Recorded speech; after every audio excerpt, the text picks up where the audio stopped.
Hello and welcome back to the Edigan Project. What we're doing today, Ed? Well, we're doing yet another review. And today's review is a guitar review, and it's on a Epiphone 1959 Les Paul Standard in dark cherry burst. Marvellous. Well, it is, would be. I bet you're looking forward to it because I know we are. I am.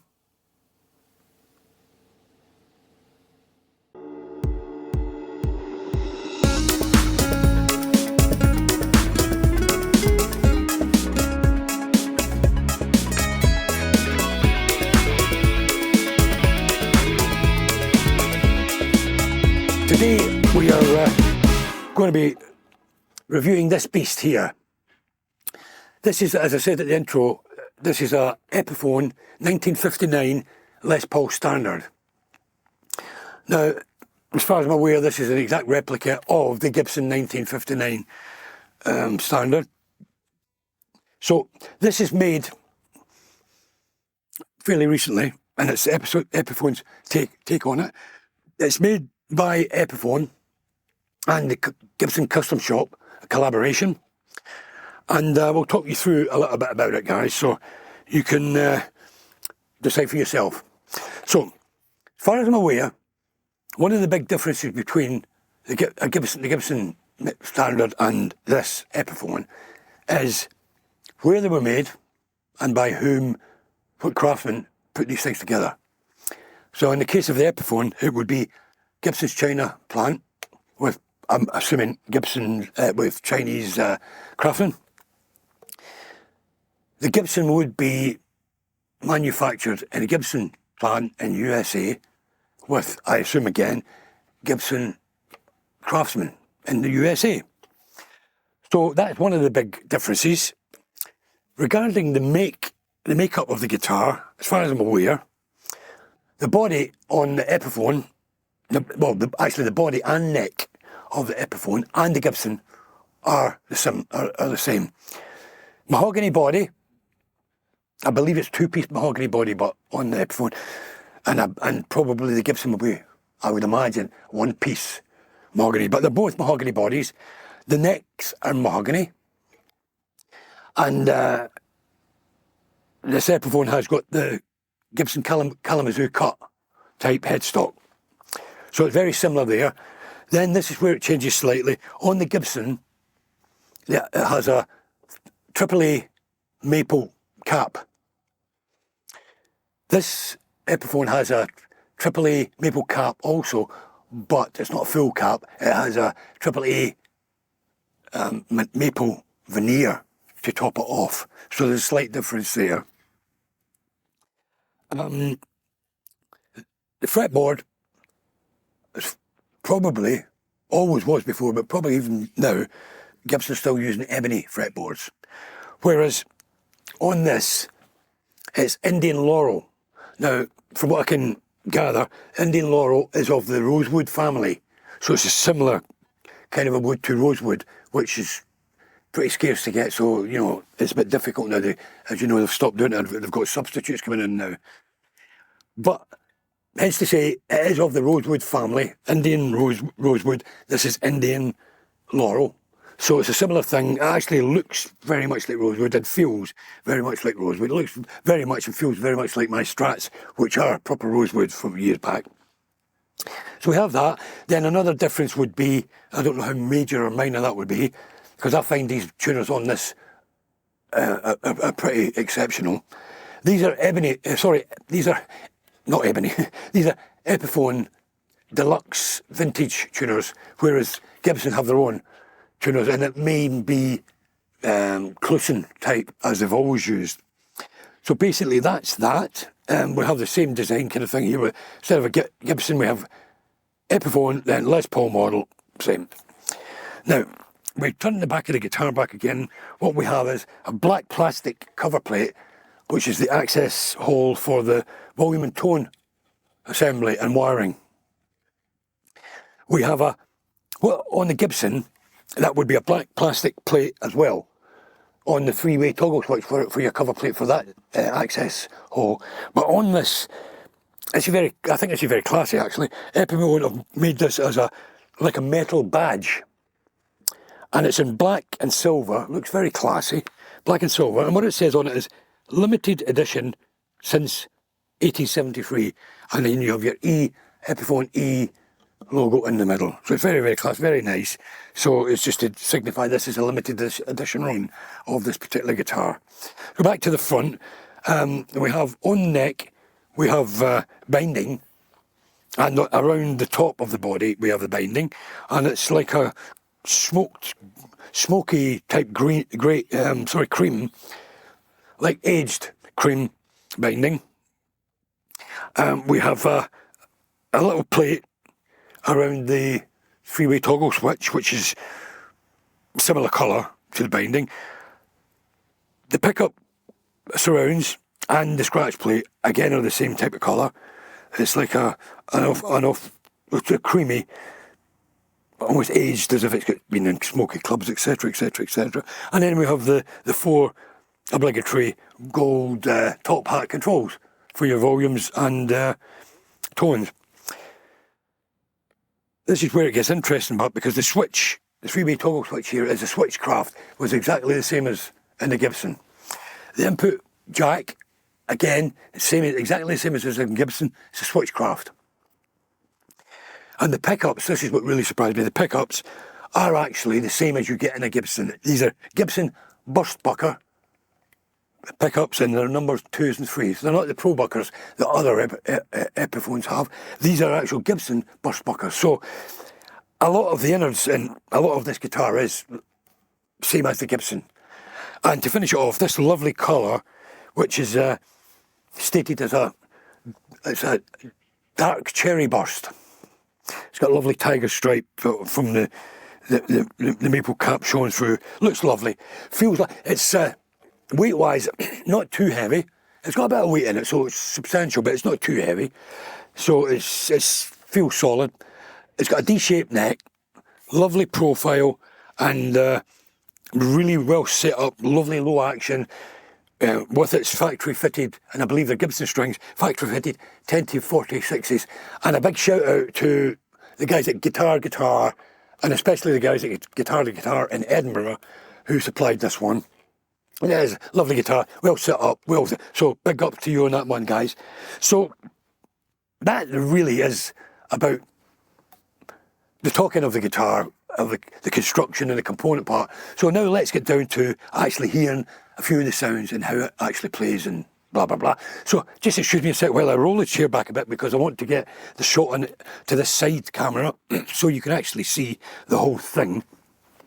And I believe, if I'm sitting at this position, I believe that's us here now, guys. So if all things are considered, I can now excuse my back while I turn, and I'm going to bring up on the main screen. You'll see I have an instance of Helix Native up here, and what I've actually done is I've loaded up one of my presets that comes from the later firmware updates from the Helix. Excuse me, I've got a frog. I won't start jumping around or croaking, I promise you that. I might rib it a bit. But this is from the latest firmware, or the second latest firmware, I believe it was. They brought out their own take on what I believe is a Dumble-esque amp. So it's modified, it's modelled on a Dumble.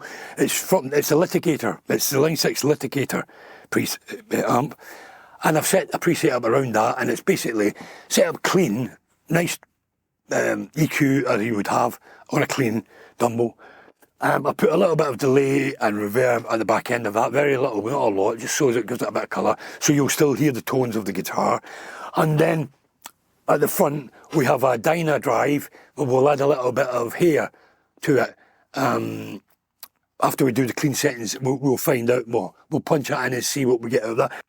We have this this lovely Les Paul set up on the bridge pickup, the treble pickup, volume and tone full up, and he sounds like this through this Dumble.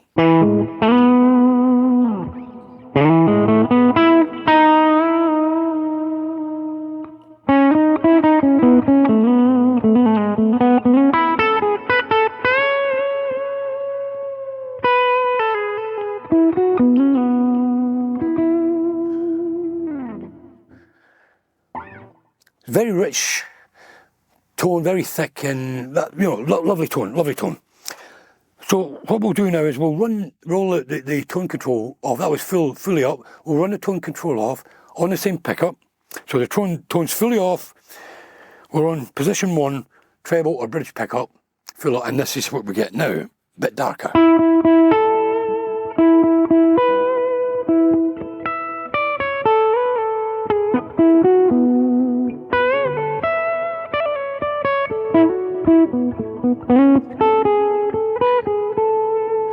I'll bring the tone up again so as you can hear it now in context.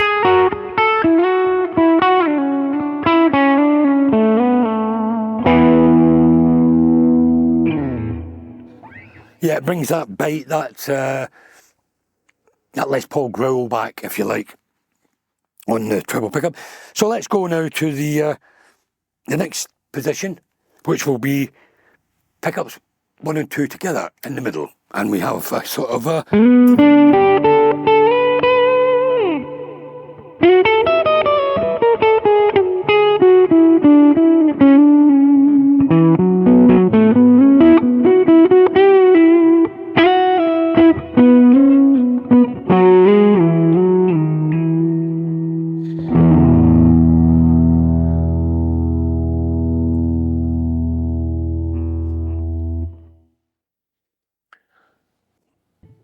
then we'll go to the third position, which is the neck pickup on its own. Everything full up, volume and tone wound full up, and we have this.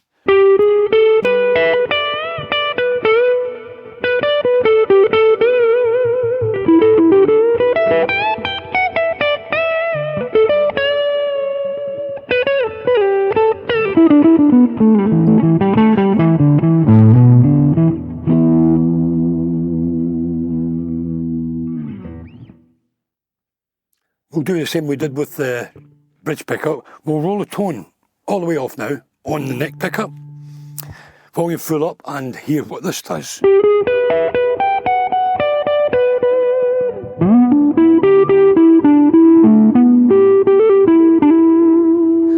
We'll wind up the tone, control again to full.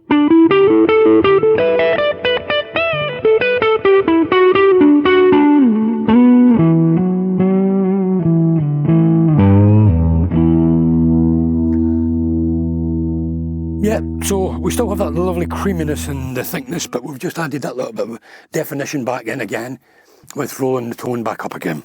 So let's put them back to the bridge pickup, everything wound up, volume and tone, and this time, excuse me turning my back a little minute guys, this time we shall engage the dyno drive. So a little bit here on the front end, and hear what difference this makes to us. So now we have it with the dyno drive in front of the litigator, on the treble pickup, everything up full. We have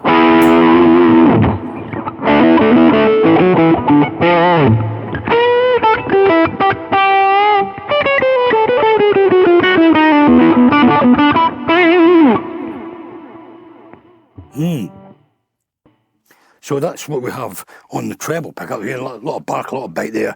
Yeah, it's very, very less polish, should I say. Let's go to the second position. Everything full up. Both pickups together.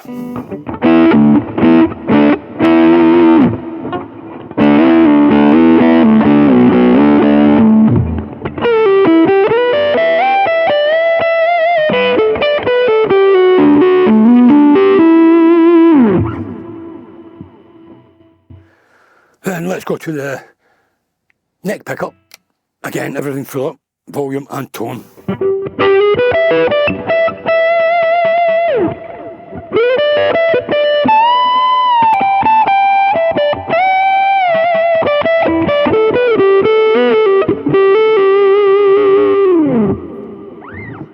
Now let's try what we did before.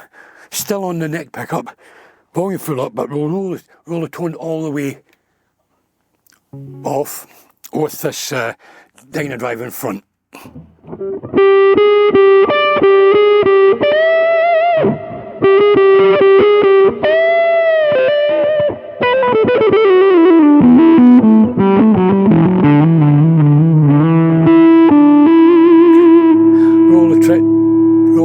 back in.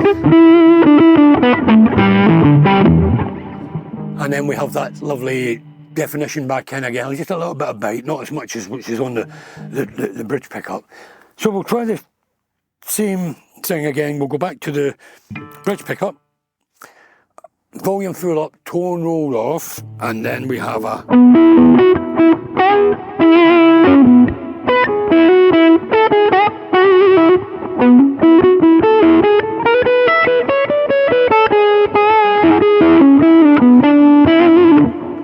roll the tone back up again.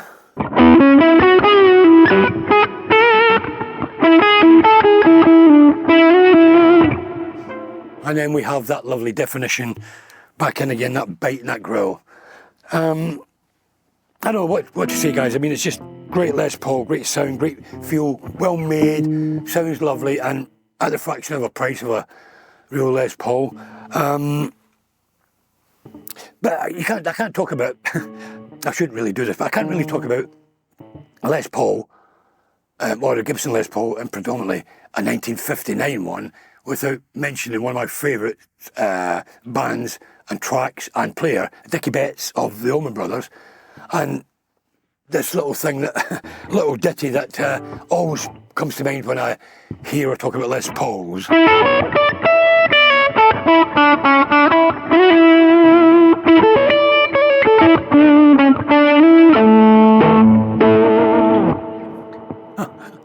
There you go, guys. Sorry about that. I had to indulge just a little bit. But that's my review and my take. Let me look at this pick out the way. There you go, guys. My review, my take on this lovely beast, this Epiphone 1959 Les Paul Standard. I just think it's a steal. It's a great guitar. So I look forward to playing this and using it for many an occasion in the future. So, guys, thank you for watching. As always, if you like the video, give us a big thumbs up, a like. And don't forget to smash the notification bell so as you're updated with and when we put up new content and new episodes and etc, etc. Guys, please get involved in the comments if you like the video. If there's anything you want to know, anything you don't want to know, anything you'd like us to do, any suggestions, whatever, please hit the comment section up, because we do like to talk. We'll get back to you. Ian certainly will. We both will, but Ian certainly will, definitely. And we like to chat and, and converse with you guys. So please hit us up in the comments, and we can't thank you enough, guys. Thank you very much, guys, for your subscriptions. We're almost at 6k now. I think we're at 5.8 something. So thank you very much for you guys that have subscribed. Thank you very much for all you guys that not only have subscribed, but even the guys that just come in and watch the videos and the views, etc, because we're up to now over 65,000, maybe 65,500 now. I haven't got the right count, but anyway, thanks for all that, guys. So please keep the subscriptions up, smash the notification bell for the updates, give us a like if you like the video, and comment. Keep in touch with us, guys, so we can chat to you. So till we see you again, guys, in the next video. It's been a pleasure. Thanks very much for watching, and it's sayonara from me.